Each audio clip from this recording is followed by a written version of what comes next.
¿Cómo funciona el cerebro? Aunque pocas veces nos paramos a pensar en la importancia que tiene dentro de la regulación de nuestras actividades cotidianas, anatómicamente, el cerebro es la parte más voluminosa del encéfalo y está dividido por un surco central llamado cinsura longitudinal en los hemisferios derecho e izquierdo, a la vez unidos por el cuerpo calloso.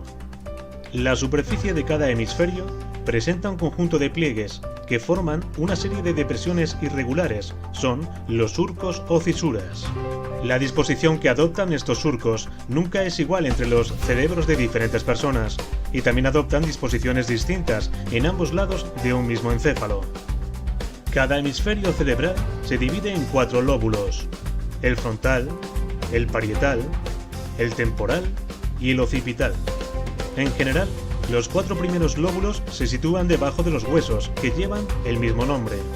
Así, el lóbulo frontal descansa en las profundidades del hueso frontal, el lóbulo parietal bajo el hueso parietal, el lóbulo temporal bajo el hueso temporal y el lóbulo occipital debajo de la región correspondiente a la protuberancia del occipital. El cerebro contiene varios billones de células, de las que unos 100.000 millones de neuronas, y posee casi 100 trillones de interconexiones en serie y en paralelo que proporcionan la base científica que permite el funcionamiento cerebral. Gracias a los circuitos formados por las células nerviosas o neuronas, es capaz de procesar información sensorial procedente del mundo exterior y del propio cuerpo.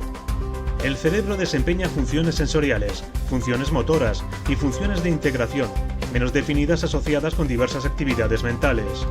Algunos procesos que están controlados por el cerebro son la memoria, el lenguaje, la escritura y la respuesta emocional. El funcionamiento del cerebro se basa en el concepto de que la neurona es una unidad anatómica y funcional independiente, integrada por un cuerpo celular del que salen numerosas ramificaciones llamadas dendritas, capaces de recibir la información procedente de otras células nerviosas, y de una prolongación principal, el axón, que conduce la información hacia las otras neuronas en forma de corriente eléctrica. Pero las neuronas no se conectan entre sí por una red continua formada por sus prolongaciones, sino que lo hacen por contactos separados por unos estrechos espacios, denominados sinapsis. La transmisión de las señales a través de la sinapsis se realiza mediante unas sustancias químicas conocidas como neurotransmisores, de los cuales hoy se conocen más de 20 clases diferentes. El cerebro tiene a su cargo las funciones motoras, sensitivas y de integración. El hemisferio cerebral izquierdo está especializado en producir y comprender los sonidos del lenguaje, el control de los movimientos hábiles y los gestos con la mano derecha.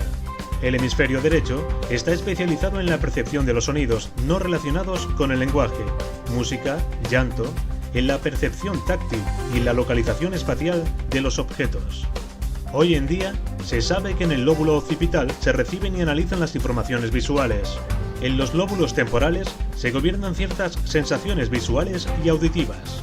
Los movimientos voluntarios de los músculos están regidos por las neuronas localizadas en la parte más posterior de los lóbulos frontales, en la llamada corteza motora.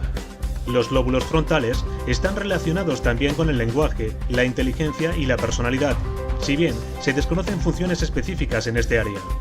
Los lóbulos parietales se asocian con los sentidos del tacto y el equilibrio. En la base del encéfalo se sitúa el tronco cerebral, que gobierna la respiración, la tos y el latido cardíaco. Detrás del tronco se localiza el cerebelo, que coordina el movimiento corporal manteniendo la postura y el equilibrio. Las áreas cerebrales que gobiernan las funciones como la memoria, el pensamiento, las emociones, la conciencia y la personalidad resultan bastante más difíciles de localizar. La memoria está vinculada al sistema límbico, situado en el centro del encéfalo.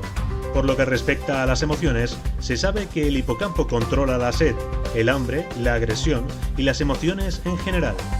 Se postula que los impulsos procedentes de los lóbulos frontales se integran en el sistema límbico, llegando al hipotálamo, estructura que a su vez regula el funcionamiento de la glándula hipofisaria, productora de varias hormonas.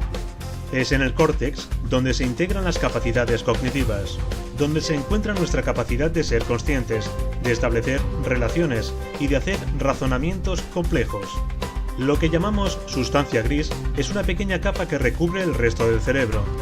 Pero el córtex cerebral humano tiene una característica que la distingue de todas las demás.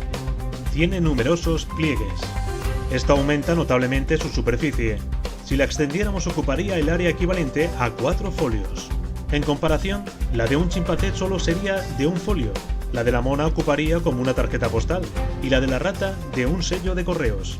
El procesamiento de la información sensorial, recogida del mundo que nos rodea y de nuestro propio cuerpo, las respuestas motrices y emocionales, el aprendizaje, la conciencia, la imaginación y la memoria son funciones que se realizan por circuitos formados por neuronas interrelacionadas a través de los contactos sinápticos. Es por este motivo que el funcionamiento cerebral se asemeja en parte a una computadora. Pero el cerebro es muchísimo más complejo que un ordenador, ya que está dotado de propiedades que solo proporciona su naturaleza biológica. Esperamos que este vídeo te haya gustado y te sirva de ayuda. ¡Hasta pronto!